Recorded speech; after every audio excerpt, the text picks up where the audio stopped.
का मेरी एक नई वीडियो में, जिसमें हम बात करने वाले हैं कंपटीशन कमीशन ऑफ इंडिया ने निकाली है बहुत ही अच्छी opportunity for the freshers lawyer.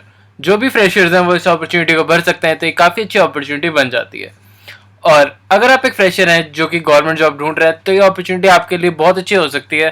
तो इस अपॉर्चुनिटी को लास्ट तक देखिएगा और ये जानिएगा कि इसमें क्या क्या एलिजिबिलिटी मांगी गई है और आप इसे कैसे अप्लाई कर सकते हैं। बट इस सबसे पहले मैं आपको एक काफ़ी इंपॉर्टेंट इन्फॉर्मेशन देना चाहूँगा अपने चैनल से रिलेटेड, कि इस चैनल पर हम बात करते हैं जो भी गवर्नमेंट अपॉर्चुनिटीज़ निकलती है फॉर द लॉयर्स, और इस चैनल पर हम स्पेसिफिकली लॉयर्स के बारे में बात करते हैं। तो अगर आप एक लॉ ग्रेजुएट हैं या फिर एक लॉयर हैं जो कि अब फ्रेशर हैं और आप एक गवर्नमेंट जॉब करना चाहते हैं और आप गवर्नमेंट जॉब में इंटरेस्टेड है, तो ये चैनल आपके लिए ही है। और क्योंकि अभी हम कर रहे हैं 100 डेज चैलेंज, जिसमें हम 100 डेज तक लगातार डेली आपके लिए नई नई अपॉर्चुनिटीज़ लेकर आते रहेंगे, तो ये आपके लिए काफ़ी गोल्डन अपॉर्चुनिटी बन सकती है। तो अभी आप इस चैनल को सब्सक्राइब कर लीजिए सो दैट आप कोई भी वीडियो मिस ना कर दें। और अगर हम बात करें इस चैनल के और वीडियोस की, तो अगर आप एक फ्रेशर हैं या फिर आपको कोई भी क्राइटेरिया, आप किसी भी क्राइटेरिया में हैं, तो आप मुझे कमेंट्स में ज़रूर बता सकते हैं सो दैट मैं आपके अकॉर्डिंग आपको जॉब सजेस्ट कर सकूं। तो चलिए बात करते हैं इस अपॉर्चुनिटी के बारे में जो कि निकाली है कंपटीशन कमीशन ऑफ इंडिया ने।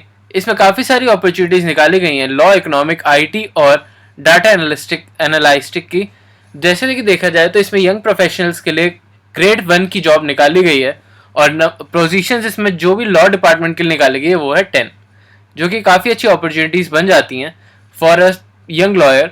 और अगर आप इसमें काम करते हैं तो आपका वर्क एक्सपीरियंस भी अच्छा गिना जाएगा।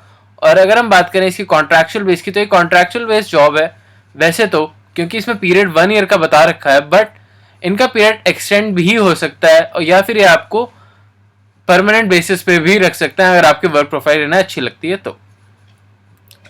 अगर हम बात करें इसकी बहुत ही इंपॉर्टेंट डिटेल्स की, जैसे कि एजुकेशन क्वालिफिकेशन, तो एजुकेशन क्वालिफिकेशन उन्होंने साफ साफ लिख रखा है कि एजुकेशन क्वालिफिकेशन में आपके जो भी पर्सन है उसने LLB या BA-LLB में से कोई भी डिग्री करी होनी चाहिए और विद रिकॉग्नाइज यूनिवर्सिटी। जैसे कि मैं आपको हर वीडियो में बताता हूँ कि अगर आप लॉ कर रहे हैं तो आपको ये मेक श्योर करना है कि आपकी जो भी यूनिवर्सिटी है वो रिकॉग्नाइज होनी चाहिए, क्योंकि इस रिकॉग्नाइज यूनिवर्सिटी का काफ़ी अच्छा रोल होता है आपकी अप ग्रोथ में और आपके फ्यूचर के लिए।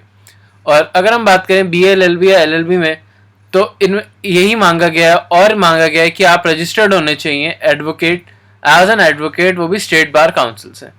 अगर आप स्टेट बार काउंसिल से रजिस्टर्ड हैं तो आप इस अपॉर्चुनिटी के लिए अवेलेबल हो जाते हैं। और अगर हम बात करें एक्सपीरियंस की, तो एक्सपीरियंस में उन्होंने साफ साफ लिख रखा है कि जो भी पर्सन होगा उसे जुडिशियल या लीगल वर्क का अच्छा एक्सपीरियंस होना चाहिए, सुप्रीम कोर्ट, हाई कोर्ट या फिर किसी भी डिस्ट्रिक्ट कोर्ट में या फिर कोई भी रेगुलेटरी अथॉरिटी में या ट्रिब्यूनल में या सिमिलर फॉर्म में। और अगर कोई प्रोफेसर, रीडर या लेक्चरर है इन द लॉ फील्ड, तो वो भी इस अपॉर्चुनिटी के लिए एलिजिबल हो जाता है। या फिर कोई लीगल मैनेजर या अबव कॉरपोरेट सेक्टर में एज अ लॉयर, तो भी वो इस अपॉर्चुनिटी के लिए एलिजिबल होता है और वो इसे भर सकता है। और अगर हम बात करें, अगर आपने LLM कर रखी है तो आपको प्रेफरेंस ज़रूर दी जाएगी, बट क्योंकि ये अपॉर्चुनिटी फ्रेशर्स के लिए है तो इसमें LLB वाले भी अच्छे से भर सकते हैं और इस अपॉर्चुनिटी को ग्रैब कर सकते हैं। अब अगर हम बात करें आगे चल के कि इस अपॉर्चुनिटी में और क्या क्या दिया गया है, तो जैसे कि यहाँ पे आप देख सकते हैं इन्होंने सैलरी और रेम्यूनरेशन के बारे में साफ साफ लिख रखा है कि रेम्यूनरेशन आपको मिलेगी 60,000 पर मंथ, जो कि काफ़ी अच्छी अपॉर्चुनिटी बन जाती है फॉर द फ्रेशर्स लॉयर, क्योंकि फ्रेश लॉयर्स को स्पेसिफिकली कोई भी अमाउंट प्रोवाइड नहीं कराया जाता अगर वो कोई भी प्राइवेट सेक्टर में जाते हैं तो, और काफ़ी टाइम तक उन्हें एक्सपीरियंस गेन करना पड़ता है विदाउट एनी रेम्यूनरेशन।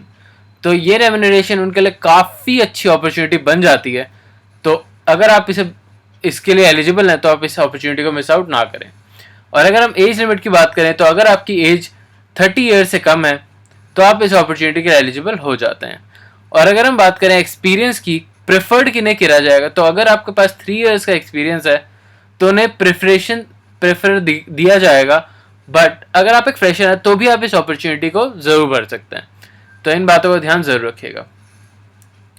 चलिए अब बात करते हैं कि आप इस अपॉर्चुनिटी को कैसे भर सकते हैं और आपको क्या क्या करना होगा इस अपॉर्चुनिटी को भरने के लिए और अप्लाई करने के लिए। तो जैसे कि आपको मैंने इस वीडियो के डिस्क्रिप्शन बॉक्स में आप जाके इस अपॉर्चुनिटी के फॉर्म को डाउनलोड कर सकते हैं। और इसको डाउनलोड करने के बाद आपको इसके 2 प्रिंट्स निकालने होंगे और उन प्रिंट को आपको बहुत ही थॉरोली और अच्छे से फिल आउट करना होगा। और जो भी चीज़ें मांगी गई हैं, जो भी डॉक्यूमेंट्स मांगे गए हैं, वो सब आपको इसमें अटैच करने होंगे। और ये सब डॉक्यूमेंट्स आपको बहुत ध्यान से और अच्छे से भरने होंगे, क्योंकि इनके बेसिस पे ही आपको रिक्रूट किया जाएगा।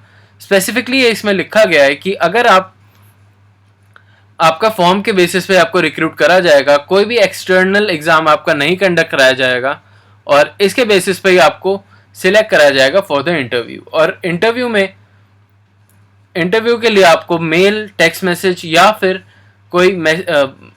कोई कार्ड या फिर कुछ भी आ सकता है, तो उसके अकॉर्डिंग वो आपको इन्फॉर्म करेंगे फॉर द इंटरव्यू। और इंटरव्यू कहाँ कंडक्ट कराया जाएगा ये तभी डिस्क्लोज किया जाएगा। तो इस बात का ध्यान जरूर रखिएगा कि आप इस फॉर्म को काफ़ी थॉरोली और अच्छे से भरें। और अगर मैं बात करूँ एड्रेस की, तो मैंने एड्रेस को आपको यहाँ पे भी आप देख सकते हैं पॉइंट नंबर 5 में कि यहाँ पे एड्रेस आपको मेंशन किया हुआ है। और मैं साथ में आपको डिस्क्रिप्शन में एड्रेस अच्छे से मेंशन कर दूंगा, सो दैट आप वहीं से जाके कॉपी पेस्ट कर सकें और आपको कोई भी प्रॉब्लम ना हो। तो आई होप आपको ये अपॉर्चुनिटी अच्छी लगी हो और यूजफुल लगी हो, क्योंकि ये काफ़ी अच्छी अपॉर्चुनिटी बन जाती है for the fresh law graduates. तो अभी के लिए मैं चलता हूँ और रिमाइंडिंग यू अगेन कि हम कर रहे हैं 100 डेज चैलेंज, जिसमें 100 डेज तक मैं आपके लिए नई नई और काफ़ी अच्छी अच्छी वीडियोस लेकर आता रहूँगा, जो कि आपके लिए इन फ्यूचर काफ़ी अच्छी ग्रोथ का रीज़न बन सकती हैं।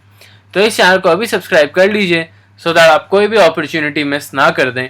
और मैं मिलता हूँ आपसे फिर से एक नई अपॉर्चुनिटी के साथ और नई जॉब के साथ। तो अभी के लिए बाय, और मैं मिलता हूँ आपसे फिर से एक नई जॉब के साथ।